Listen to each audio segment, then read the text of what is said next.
Long video সহজে বানাই না। তো আজকে চিন্তা করলাম যে লং ভিডিও বানাই। কারণ শর্ট ভিডিওতে সবসময় সবকিছু দেখানো সম্ভব হয় না। এজন্য চিন্তা করলাম যে লং ভিডিও বানাই।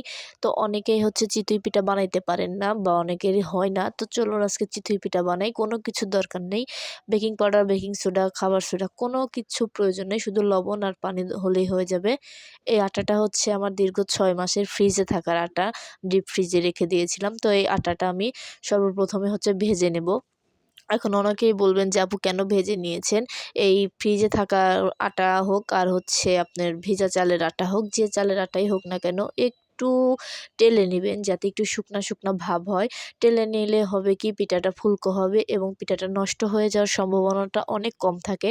টেলে নেওয়ার পরে এখানে আমি একটা আঙ্গুল চুবিয়ে দেখেছি যে আমার নখটা সহ্য হয় কিনা। আমার নখটা সহ্য হওয়ার থেকে একটু বেশি পানি গরম করে নিয়ে আটাটা এভাবে আমি পরিমাণ মতো লবণ দিয়ে খুব ভালোভাবে ১০ থেকে ১৫ মিনিট এভাবে মথে তারপরে আমি আমার পরিমাণ মতো পানি দিয়ে একটু ঘন করে তারপরে হচ্ছে আমি এই আটাটা ১ ঘন্টা রেস্টে রেখে দিয়েছিলাম। ১ ঘন্টা বা ২ ঘন্টা রেস্টে রেখে দিবেন।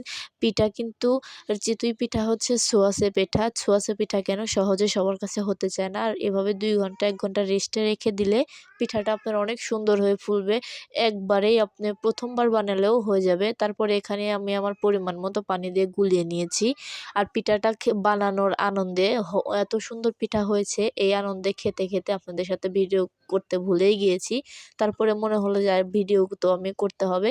তারপরে দেখেন লাস্ট মোমেন্টে এসে আমি একটু ভিডিও করে নিলাম।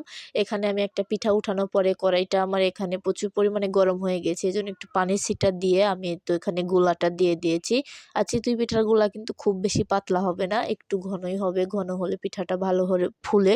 তারপরে জালটা কিন্তু একদম যেভাবে দিবেন একভাবেই দিতে হবে। কম বেশি করলে কিন্তু পিঠাটা এক সাইড হবে আর এক সাইড হবে না।